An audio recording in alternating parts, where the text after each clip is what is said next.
सबसे बड़ी गौ माता अमृत। आज बाबा गौ माता की आरती उतारते हुए सबके सुसंकेत दिए। और उसी समय इधर सुल्तानेश्वर दगड़कोट का राजा हिरसिंह गिरसिंह ये अपना साथ 300 भिल्लक रखता था। और जिस गांव का ऊपर भी धाड़ो डालो रहता तो दिन का 12 बजे ऐलान का साथ में पी लेता था। तो आज राजा हिरसिंह गिरसिंह ने 3 गांव में प्रधाड़ो डालो, भामगढ़, जसवाड़ी और पिपलोद। सारी भामगढ़ भी लुटी, राजा को धन भी लुटे। और राजा लक्ष्मी सिंह कभी बंदी बने न अपना राजमहल का एक खंभ का साथ बांधी न सारा धन लुटी न लेगा। अब ये अनुभूति सिंगाजी बाबा को मिटाल का अंदर हुई। तो उसी समय सिंगाजी बाबा झट खड़ा हुआ और राजा किरसिंह से कहने लगे कि महाराज अब पेड़ को पहुंचाना तो काम तो तुम बाद में कर लो, लेकिन इस समय मेरे को तुरंत भामगढ़ जाना पड़ेगा क्योंकि राजा कोई मुसीबत में थी, भामगढ़ का ऊपर कोई परेशानी थी। झट सिंगाजी बाबा मिटाल से भामगढ़ आया, राजा लक्ष्मी सिंह का बंधन खोजा, उन चोर का पीछे गया तो नदी भाम का ऊपर 300 डाकुओं को नेत्रहीन करीन, अंधा करीन वापस भामगढ़ का अंदर लाया। सारे चोरी को माल वापस दिलायो, वही भाम सप्ताह का मेल में उनका स्नान करवायो और उनको ज्योति प्रदान करवायो। ये सारो कार्य करने के बाद सिंगाजी बाबा को एक ही लक्ष्य तो कि जितनी जल्दी हो उतनी जल्दी अपन के गुरु महाराज के शरण में पहुंच जाए। पहलो कार्य सब विश्राए, फिर हरि चरण में चित्त आए। पहले सारा कार्य में विश्रांति दी, नौकरी को त्याग करो, मन से परिवार को त्याग करो, संसार को त्याग करो और बिल्कुल मन से विरक्त हुए ना एक निर्णय लियो कि अब गुरु महाराज की शरण में पहुंचना। पहलो कार्य सब विसराए, फिर हरि चरण में चित लाए, तर्कस तीर दिया सब नाकी और अब करो कुछ श्री राम के साथ। सिंगाजी बाबा का पास जो अस्त्र शस्त्र था उनको तोड़ी मरोड़ी नदी सत्ता का अंदर विसर्जित कर दिया। सिंगाजी बाबा इस बात से भली बात से परिचित था कि अपन ने भले ही इन अस्त्र शस्त्रों को कभी किसी का ऊपर उपयोग नहीं करे। और वास्तविकता सत्य भी ये है कि बाबा ने कभी किसी का ऊपर कोई शस्त्र को उपयोग नहीं करे, किसी का ऊपर कोई तीर चलाए कि कोई तलवार चले कि कोई कमान चढ़े, कभी किसी का ऊपर कोई शस्त्र को उपयोग नहीं करो। और ये बात बाबा की वाणी ही प्रमाण है कि यही राजा धीर सिंह जो शब्द भेदी बाण चलाना आवड़ता, शब्द को ऊपर बाण छोड़ देता। लेकिन जब सिंगाजी बाबा ने 300 डाकू सहित राजा हिरसिंह गिरसिंह को नेत्रहीन कर दिया तो उस समय राजा धीर सिंह स्वीकार कर रहे कि आज तक मैंने संसार के अंदर बड़ा बड़ा वीर ने को बड़ा बड़ा सूरवीर ने को बड़ा बड़ा वीर ने को परास्त करे, लेकिन परमात्मा ने आज तक ये वीर को कहां छिपे रखो कि जिन्हें मतलब बिना शस्त्र से परास्त करते हैं। ये शब्द उस समय राजा धीरसिंह का था कि बड़ा बड़ा रे भूपति हरण्यायो भूमि गुण विचारो, और ये गुणवंता को कहां छिपाया जिन्हें मतलब बिना शस्त्र से मारे। ये बात इसी बात को सिद्ध करे कि आज तक सिंगाजी बाबा ने कभी किसी का ऊपर कोई शस्त्र नहीं चलाया, लेकिन हाँ धारण करके रखता था। ये भी बाबा की वाणी प्रमाण दे। पहली बार गुरु शरण में गया उस समय सिंगाजी बाबा का शरीर के ऊपर 5 हथियार शरीर पर धारण करे था। कर कटारी करकस कमाना सहसुरी मुद्रिका खाना, ऐसे बात दर्शन पावे गुरु मंडल के दर्शन पावे, हाथ जोड़कर विनती करी तब मंडल स्वामी दर्शन में आए। उस समय सिंगाजी बाबा का शरीर के ऊपर 5 हथियार धारण करे था। तो आज सिंगाजी बाबा मन का अंदर विचार करे कि अभी तक अपन भले ही किसी का ऊपर कोई शस्त्र नहीं चलाया, लेकिन हाँ इनको धारण करने क्या और इनके राजा का राज दरबार में वैसे ही रखे देवाना, तो अपना बात कोई इनको और उपयोग करेगा। और शस्त्र को जब जब भी उपयोग हुए किसी न किसी जीव की हिंसा ही हुई तो का साथ नाम अपना भी जुड़ जाएगा कि अरे जिना शस्त्र में सिंगाजी बाबा धारण करके रखता था, आज उन्हें शस्त्र का द्वारा इस जीव की हिंसा हुई तो कहीं कृपा दोष का भागीदार अपन बना लगा। तो क्यों नहीं हो इनके तोड़ी मरोड़ी ने नदी सुप्ता का अंदर विसर्जित कर देवा ताकि ना रहे बांस ना बजे बांसुरी। और उस समय सिंगाजी बाबा ने सारा अस्त्र शस्त्र को तोड़ी मरोड़ी ने भंग करी नदी सुप्ता का अंदर विसर्जित कर दिया। अस्त्र शस्त्र सब भंग कर डाले, वो तवा नदी में डुबाया। सिंगाजी भामगढ़ आए कि आज सिंगाजी बाबा शब्द सुन ऐसी धरी छोड़ दिया सकल विकार और मनसा वाचा कर्मणा। डाल दिया हथियार। आज नास्तिक को मन से भी, वचन से भी और कर्म से भी त्याग करे बाबा कि आज का बाद कभी मन का अंदर इनको चिंतन नहीं होगा, वाणी का रूप में कभी इनको नाम नहीं लूंगा और कर्म का रूप में कभी इनको उपयोग नहीं करूंगा। मनसा वाचा कर्मणा डाल दिया हथियार। क्योंकि आज सिंहाजी बाबा के लागा बाण निर्बाण का निकस गयो द्वादश का। सिंहाजी बाबा का आज वो बाण लगे। क्योंकि बाण दो प्रकार का, एक शब्द रूपी और एक शस्त्र रूपी। हमारा ऊपर अगर कोई शस्त्र रूपी बाण चलाओगे तो हमारा तन का ऊपर चोट करेगा, और जब तन का ऊपर कोई चोट होगा तो हम ऊपर दवा मलम लगे वो उपचार करने को सुधारी सकता है। लेकिन जरा विचार करो कि कोई हमारा ऊपर शब्द रूपी बाण छोड़ दे तो शब्द रूपी बाण हमारा तन का ऊपर नहीं, वो हमारा मन का ऊपर चोट करे, अंतःकरण का ऊपर चोट करे, और जब मन पर चोट हो तो फिर वो घाव सहज बढ़ता नहीं। आप विचार करो कि कभी न कभी हम सबका साथ ऐसी कोई न कोई घटना घटित हुई हो। अपन देखा है कि कभी कभी कोई ऐसा शब्द बोल दे, ऐसी वाणी बोल दे कि वो हमारा दिल में बैठी जाए, हम से प्रेम करने लगी जाए, वो सम्मान करने लगी जाए। लेकिन कभी कभी कोई ऐसा शब्द बोल दे, ऐसी वाणी बोल दे कि हम को दिल से ही निकाले फेंके जाए, को मुंह देखने भी पसंद नहीं करता। कभी कभी हम सबका जीवन में ऐसी कोई न कोई घटना घटी हो, कोई ऐसा शब्द बोल दे कि वो हमारा दिल में बटी जाए, लेकिन कोई ऐसा शब्द बोल दे कि हम दिल से ही निकाले फेंके जाए। तो शब्द का अंदर वो ताकत, शब्द का अंदर वो सामर्थ्यता। शब्द शब्द सब कोई कहे, शब्द के हाथ ना पाओ, और एक शब्द औषधि करे, एक शब्द करेगा, एक शब्द औषधि को काम करे, तो एक शब्द घाव कर दे। इसलिए यहां हमारा संत ने कहना पड़े कि धरती फाटे मेघ मिले। अगर धरती फटी जाए, अभी हम सब किसान लोग खेत में गेहूं चढ़ना बोलते, अगर पानी देने में थोड़ा लेट हो जाए तो खेत में दराड़ा पड़ने लगी जाए, जमीन फटने लगी है, तो अपन करे खेत में दराड़ा पड़ी रहा, जमीन फटी रही, जल्दी पानी सींचो।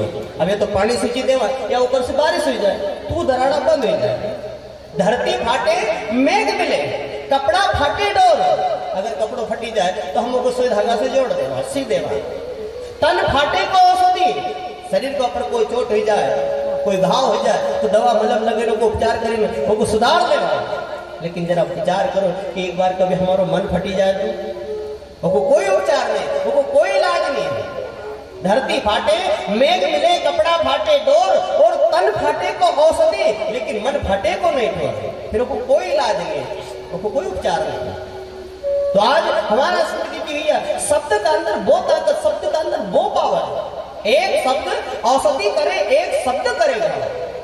इसलिए एक शब्द को भी हम अगर उच्चारण करा, एक शब्द भी बोला तो ऊपर विचार करेगा, वो तो बिल्कुल तोली ना। तब तो सिंहाजी बाबा कहेंगे मन तो अमोल वाणी बोल, मन तो अमोल वाणी बोल, फिर थारो तीन लोग में मोल, मन तो अमोल वाणी बोल। मीठे बोल बोलिए, अल्फाजों में जान होती है, इन्हीं से आरती, इन्हीं से अरदास, इन्हीं से आजान होती है। और ये तो समंदर के वो मोती है जिससे इंसानों की पहचान होती है, जिससे इंसानों की पहचान होती है। हमारा शब्द से हमारी पहचान के, हमारी वाणी से हमारी पहचान के। शब्द का अंदर वो ताकत, वाणी का अंदर वो ताकत।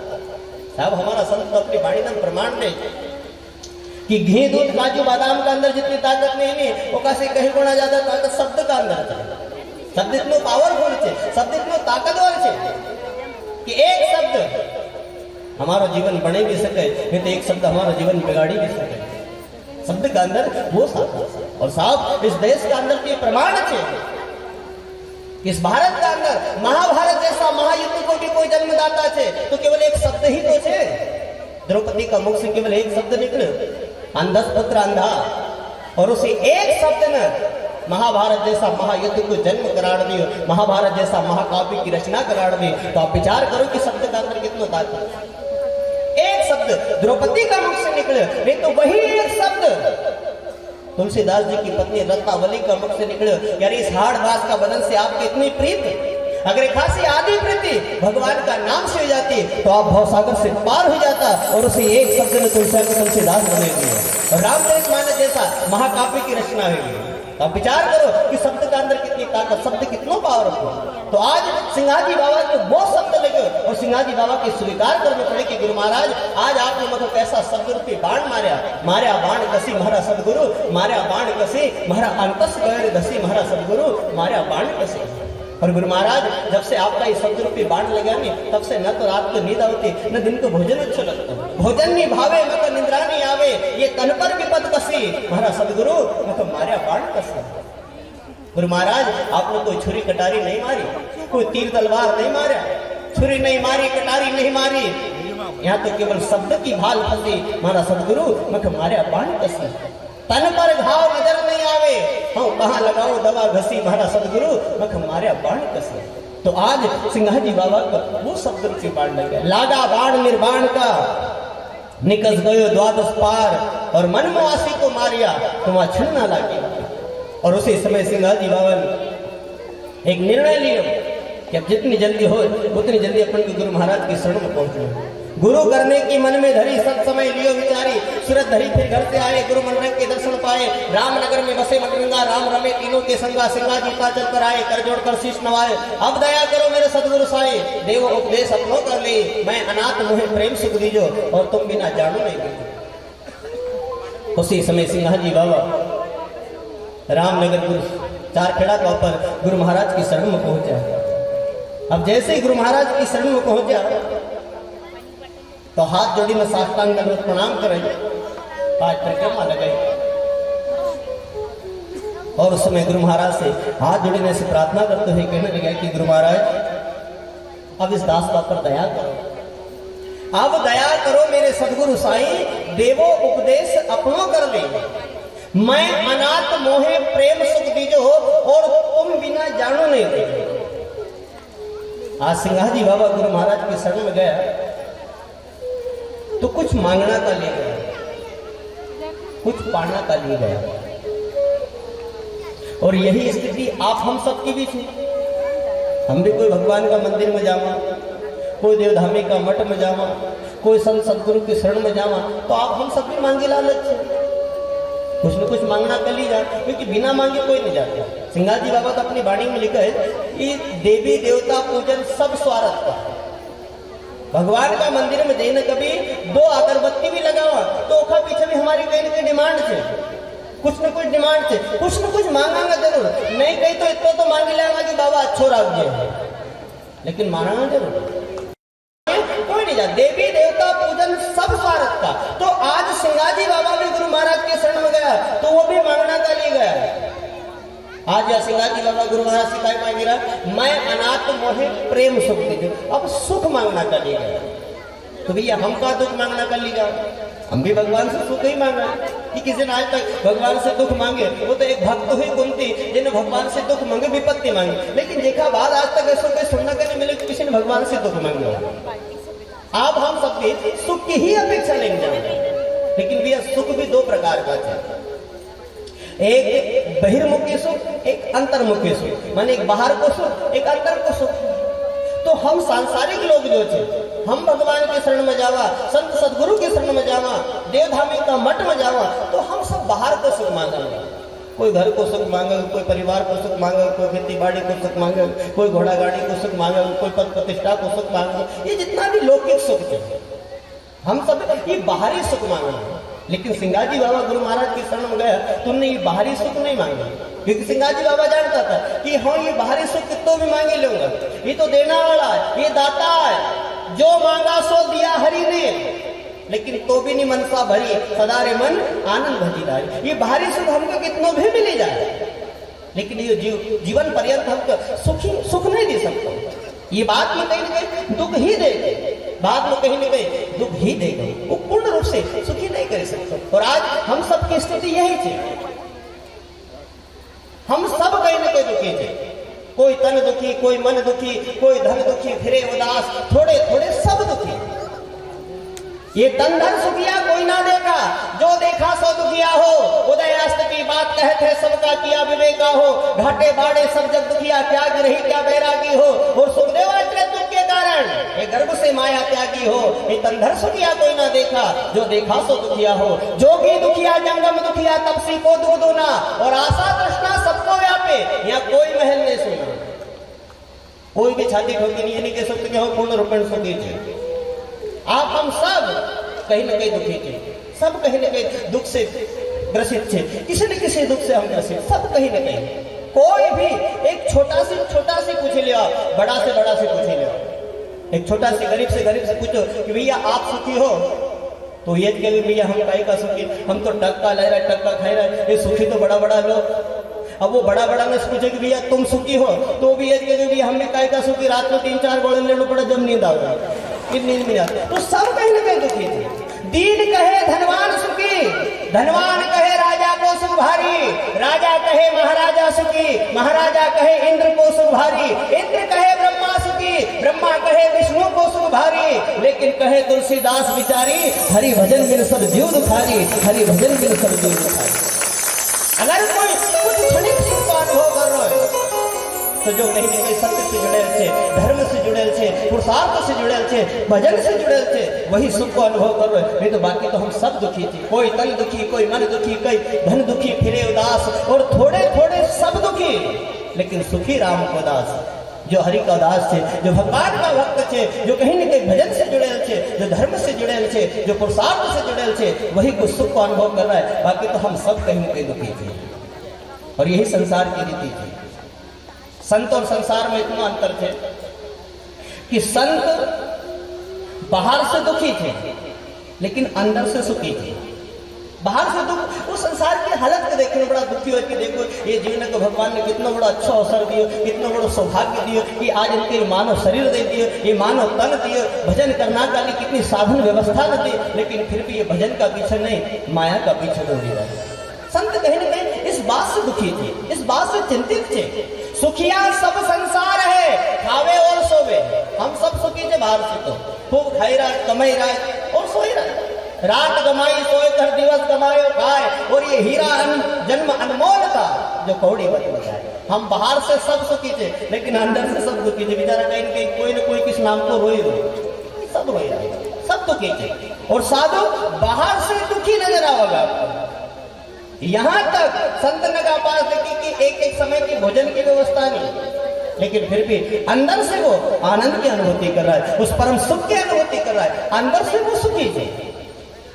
तो आज सिंगाजी बाबा गुरु महाराज की शरण में गया तो उन्हें ये बाहरी सुख नहीं मांगे, क्योंकि बाबा जानता था कि बाहरी सुख मगर कितना भी मिल जाएगा, ये बाद में मगर कहीं दुख ही देगा, क्योंकि ये जीवन पर्यंत सुखी नहीं कर सकता, ये सुख नित्य नहीं है, अनित्य। तो सिंगाजी बाबा ने बाहर को सुख नहीं मांगे, उन्हें अंदर को सुख मांगे। और अंदर को सुख कैसे मिला? केवल और केवल भजन से, भक्ति से। तो आज सिंगाजी बाबा ने गुरु महाराज से भक्ति मांगी कि भक्ति दान मोहे दीजिए, देवन के हो देवा, भक्ति दान मोहे दीजिए, देवन के हो देवा।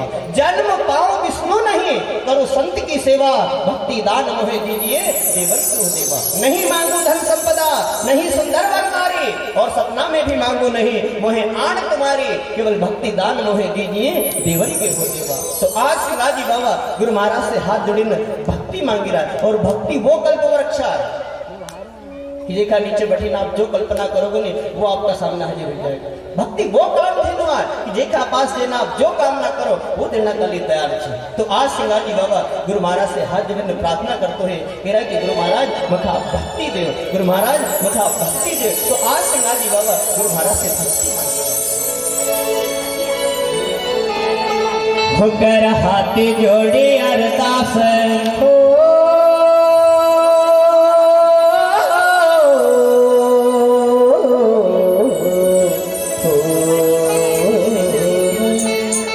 होकर हाथ जोड़ी अरदास, शरण माली जो शरण माली जो शरण माली जो शरण माली जो शरण माली जो शरण माली जो शरण माली जो शरण माली जो।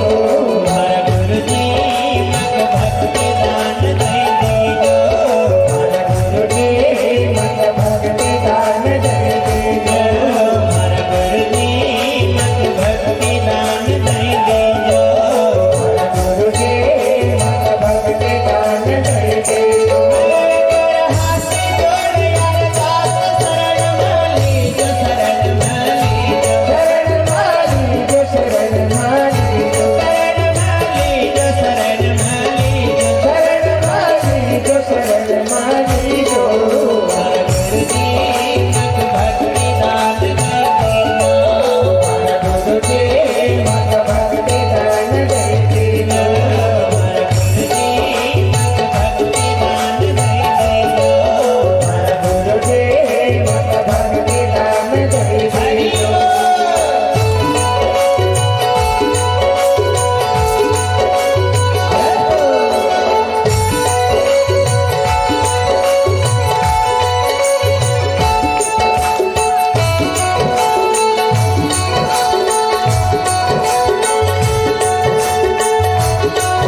हाथ जोड़े न ऐसे प्रार्थना करने लगे कि गुरु महाराज मक भक्ति दान करो।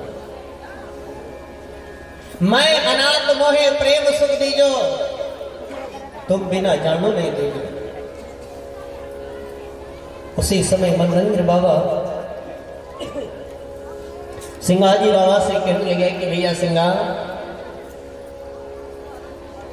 मनरंग बोले निर्मल वाणी प्रेम भक्ति न रहे चाहे। जो प्रेमा भक्ति है ये अपना आप में छनी छनायल है, निर्विकार है, निर्मलता की वो पराकाष्ठा कुछ रहे। और जिस प्रेम को तू पाना कर लिया है, जिस प्रेम के यहाँ पाना की जिज्ञासा लेना है, वो प्रेम को तो बाहर नहीं मिलना। प्रेम न बाड़ी निपजे, प्रेम न हाट विकार। वो प्रेम ना तो कोई खेती बाड़ी में पैदा हो तो ना कोई हाट बाजार में बिकतो, वो तो थारा पास से। लेकिन आवश्यकता से वो प्रकट करना है। मनरंग बोले निर्मल वाणी प्रेम भक्ति ना रहे छानी, और जो कछु हो तुम्हें उपदेश की आशा, तो तजी माया मन फिरो उदासा।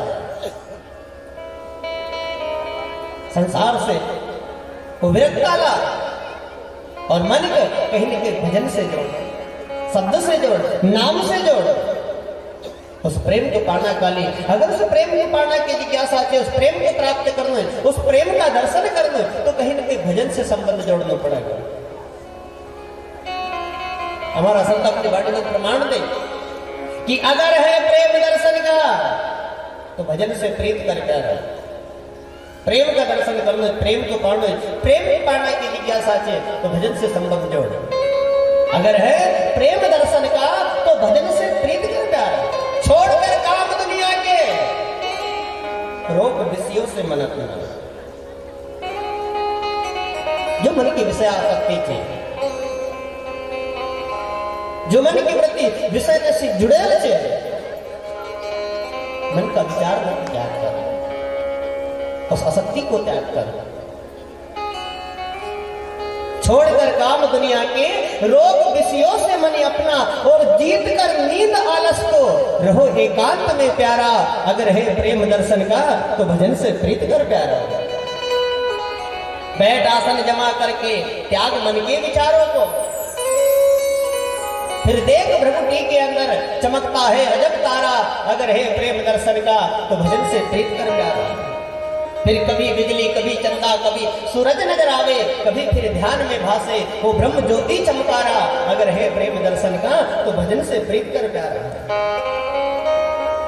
आज मनरंग बाबा सिंगाजी बाबा के उपदेश दे रहा है कि अगर तुम उस प्रेम को प्राप्त करना तो भजन से संबंध लो, भजन से प्रीत करो। जो बचो हो तुम्हें उपदेश की आशा, तजी माया मन फिरो उदासा। और रात दिवस भजन करना को कोई निश्चित समय नहीं बताया कि तू सुबह भजन कर दे, शाम का भजन कर दे, दोपहर का भजन कर दे, कि ब्रह्म मुहूर्त में भजन कर दे। वैसे तो भजन का लिए हमारा संत प्रमाण दे रहा है कि रात दिवस। सिंगाजी बाबा तो अपनी वाणी में यहां तक प्रमाण दे कि वही शब्द में श्वासा पुराओ 621,000। जो रैन दिवस की 621,000 श्वास प्रश्वास चलेगी। एक श्वास भी बिना शब्द की नहीं जाए, बिना नाम की नहीं जाए, बिना भजन की नहीं जाए।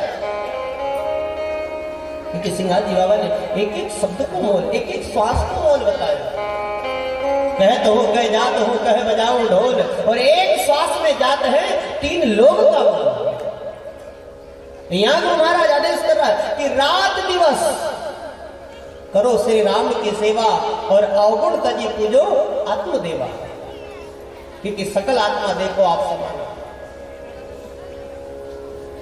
हर आत्मा का अंदर उस परमात्मा का दर्शन कर, हर आत्मा का अंदर उस परमात्मा की अनुभूति कर।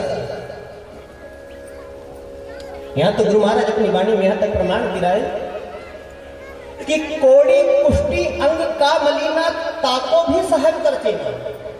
जो कोड़ी थे, पुष्टि से, दरिद्र से, ओखा अंदर में वही प्रेम सत्ता विद्यमान है, वही चेतन सत्ता विद्यमान है। हमारा संत तो यहाँ तक प्रमाण दे भैया जो राम राम का अंदर छे वही राम रावण का अंदर भी विद्यमान है। लेकिन हम उनका गुण न के देखा, उनका दोष न के देखा कि भैया ये एक हम ये दोष छे तो की निंदा करने लगी है, एक हम गुण छे तो कि हम वंदना करने लगी है। लेकिन हमारा संत कहती भैया निंदा मत करो नहीं तो वंदना पड़ेगा, और वंदना मत करो नहीं तो निंदना पड़ेगा। हर व्यक्ति का अंदर अगर 1000 अवगुण छे फिर भी उसका अंदर एक गुण विद्यमान छे, और जेका अंदर 1000 गुण छे फिर भी उसका अंदर एक अवगुण विद्यमान छे। तो गुरु महाराज कहते भैया हम का गुण अवगुण न करें, हम तो अंदर जो चेतन तत्व छे, जो सत्य तत्व छे, जो ब्रह्म तत्व छे उनको प्रणाम करा। सिया राम मैं जब सब जग जाने करो प्रणाम जो भी जग पाने। यहाँ हमारा सत्य है कि गुण दोष की दृष्टि हटा के, गुण दोष से दृष्टि हटा के जग सिया राम में देखो, मन में विश्वास जमा के जग सिया राम में जब देखो। है अनेक में एक कहो, फिर वही बात है कि वो है अनेक में एक कहो ना, माने सबका अंदर एक ही सत्ता विद्यमान है, और वो एक ही सत्ता के अंदर सब विद्यमान है।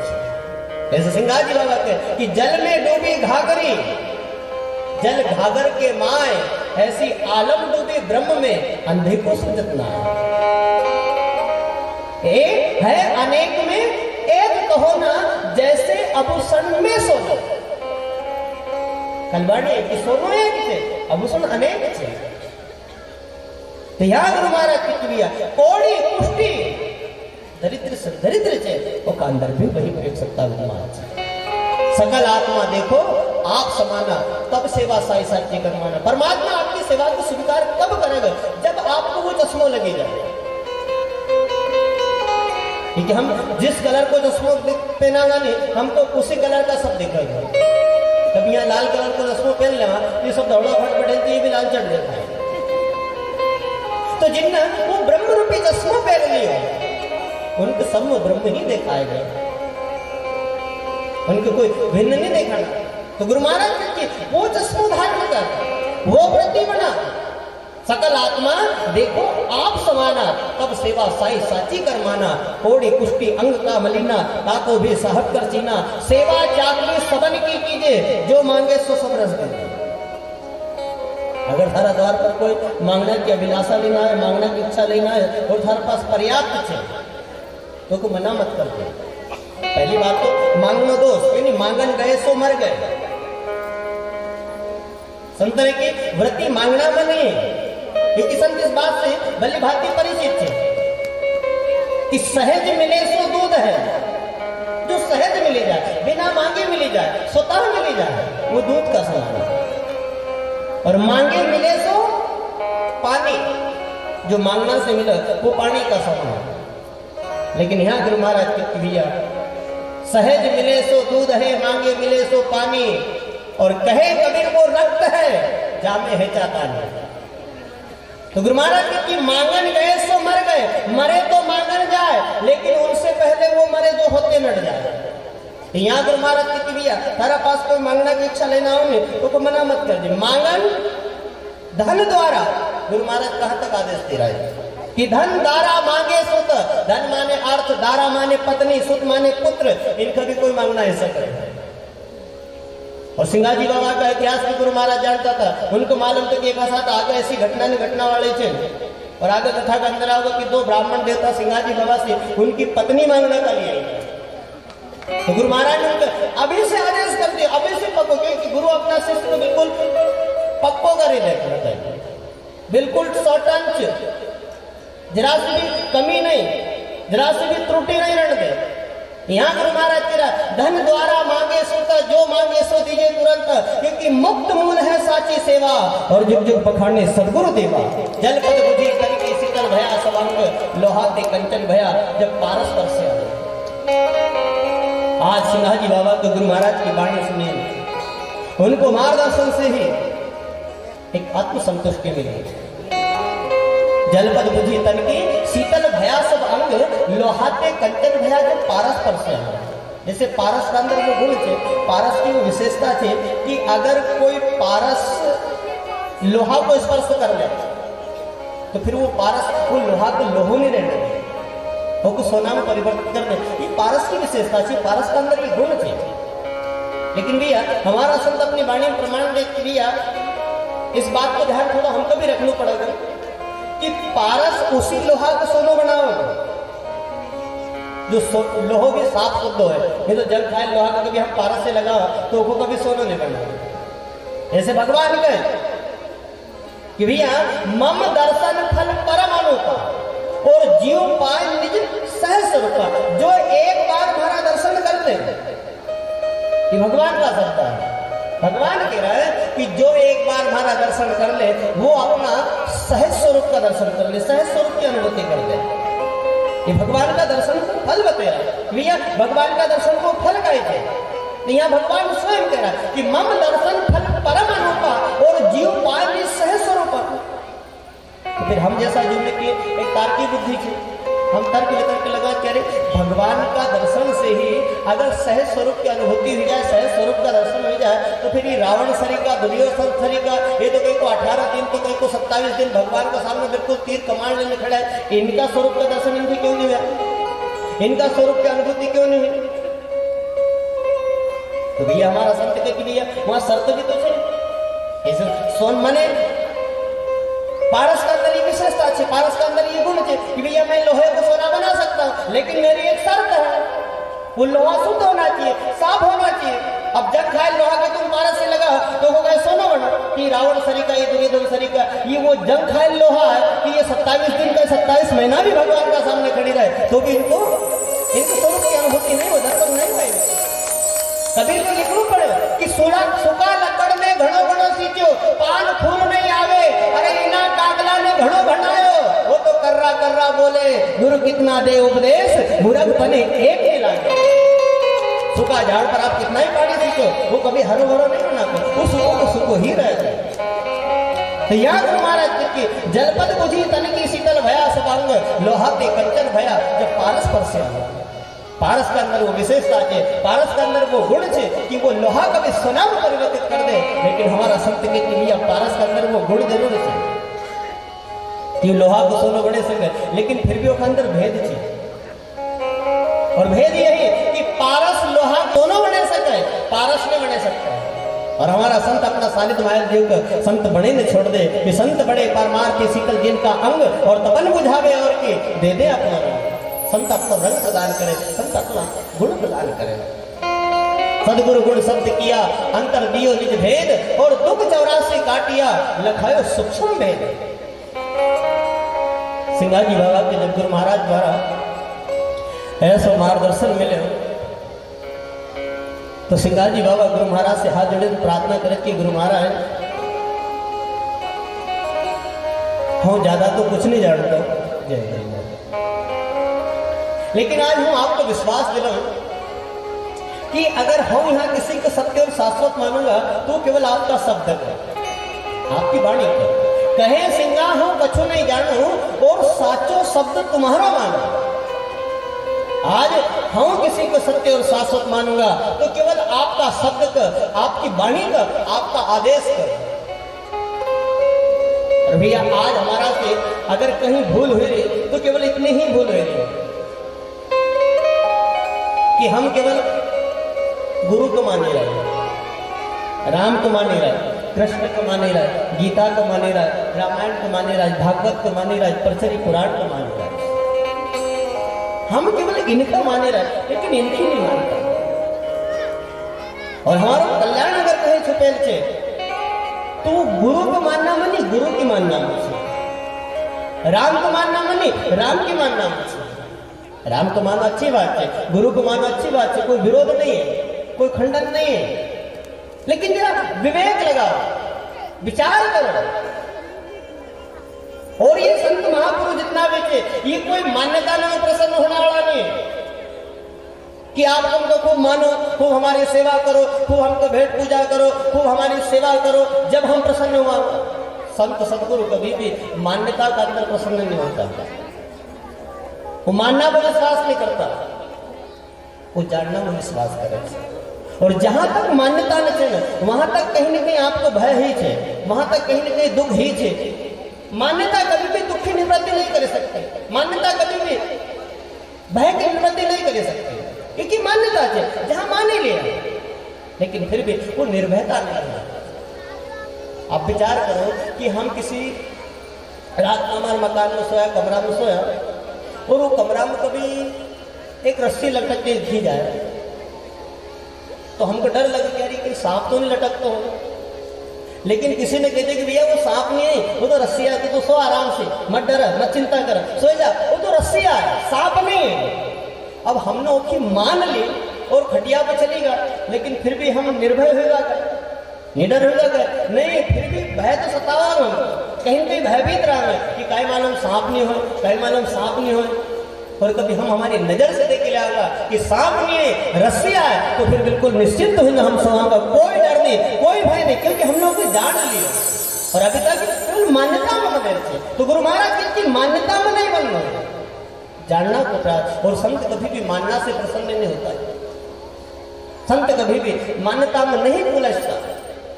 सदगुरु केवल आपका एक ही उपदेश करेंगे, भैया हमने जो कहो वो को मान लीजिए। जो सदगुरु ने हमको उपदेश करते हैं, जो सदगुरु ने हमको मार्गदर्शन दिए, उस मार्गदर्शन को हम आत्मसात कर ले, वो को स्वीकार कर ले। तो गुरु का मानना में नहीं, गुरु की मानना में हमारा कल्याण है।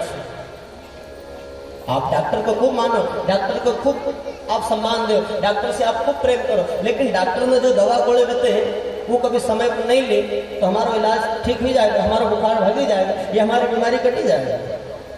डॉक्टर को मानना में हमारी बीमारी नहीं कटना की, डॉक्टर की मानना, जो डॉक्टर ने हमको गोले दी, जो दवाई दी थी, उन्होंने जो समय बताया, जो अनुपात बताया, उसी अनुपात से अगर कोई दवाई लेवागा, कोई गोले लेवागा, तो कहीं न कहीं वो हमको ठीक करेगा।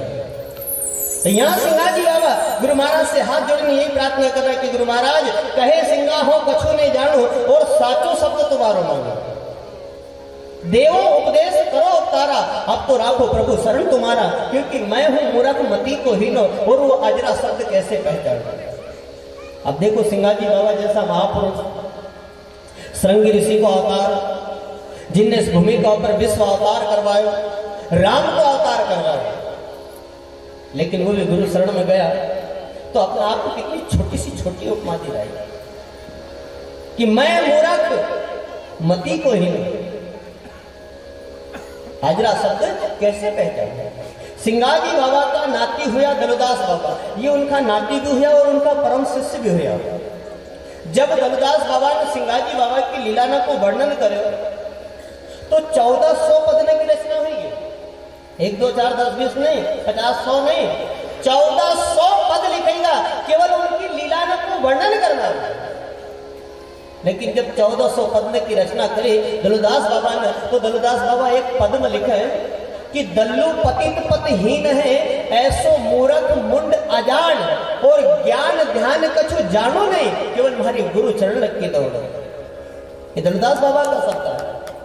दलुदास बाबा जैसा महापुरुष जिनने सिंगाजी बाबा की लीलाना को वर्णन 1400 पद में करो, लेकिन वो भी एक जगह लिखी रहा है कि दल्लू पतित पतहीन है, ऐसो मूर्ख मुंड अजान, और ज्ञान ध्यान कछु जानो नहीं, केवल हमारी गुरु चरण लग के दो।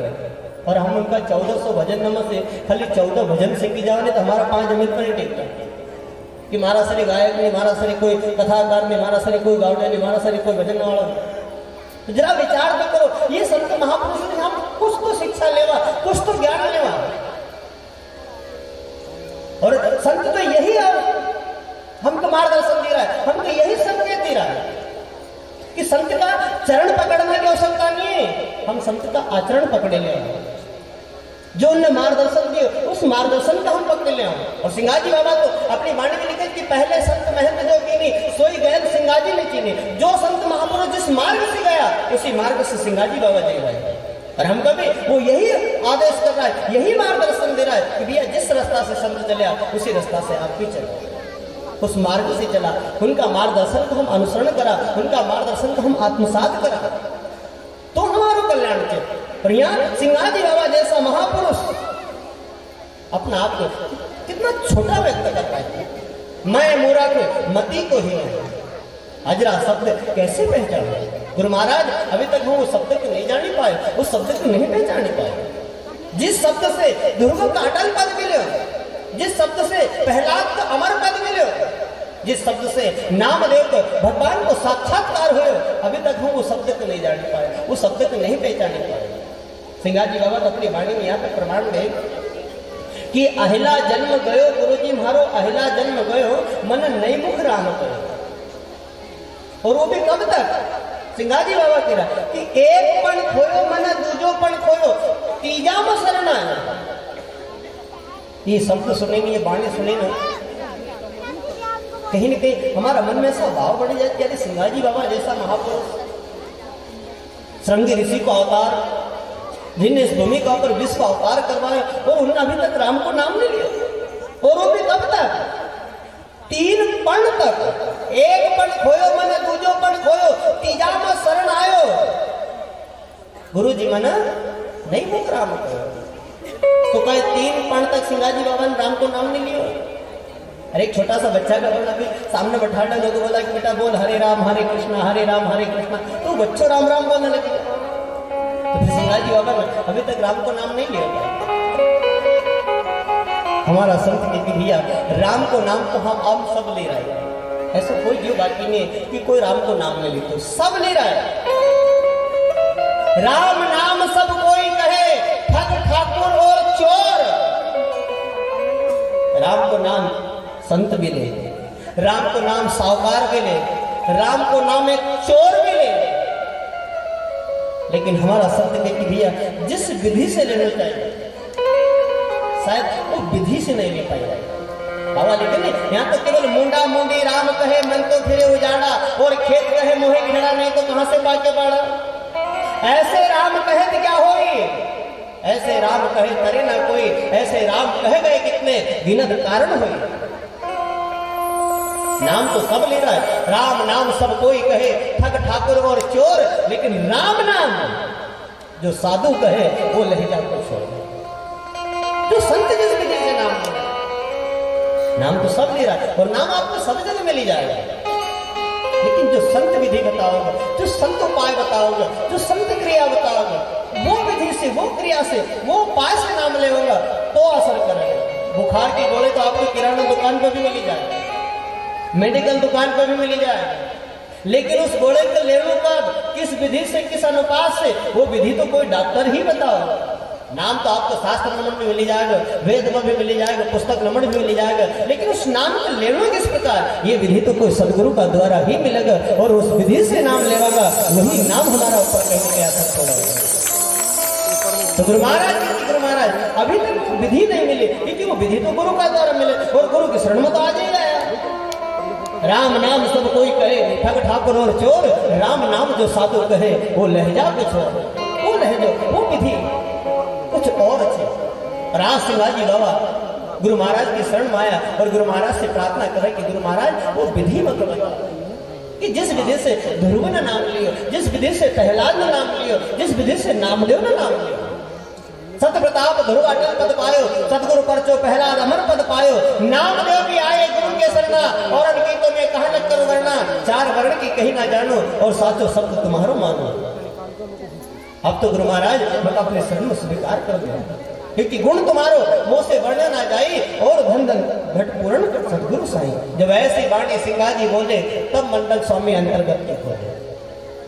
जब ऐसी वाणी सिंगाजी बाबा ने तब मंडलगिरी बाबा अपनी अंतर्दृष्टि खोले, और उसी समय सिंगाजी बाबा को अपनी गोद में ले और उनका मस्तक हाथ रखे, और उसी समय सिंगाजी बाबा को उपदेश प्रदान करे कि करी कृपा दीनो उपदेश, सजी माया भय निर्गुण वेश, मनरज स्वामी परमारथ कीनो, और भय कृपाल मस्तक हाथ दीनो। तब सिंगाजी भया अति खुशियाला कि मैं अनाथ को प्रभु कियो निहाला, और सुनता सबद साकी चढ़ाई, अपने गुरु के करीब बढ़ाई। 3 लोग में सदगुरु दाता, और जाके कमाई सब जुग खाता। उसी समय सिंगाजी बाबा बड़ा प्रसन्न की कहने कहने लगे कि धन्य गुरु महाराज, आज आपने हमारा चेहरे को धन्य कर दिए, आज आप लोगों को निहाल कर दिए। स्वयं सिंगाजी बाबा गुरु महाराज से हाथ जोड़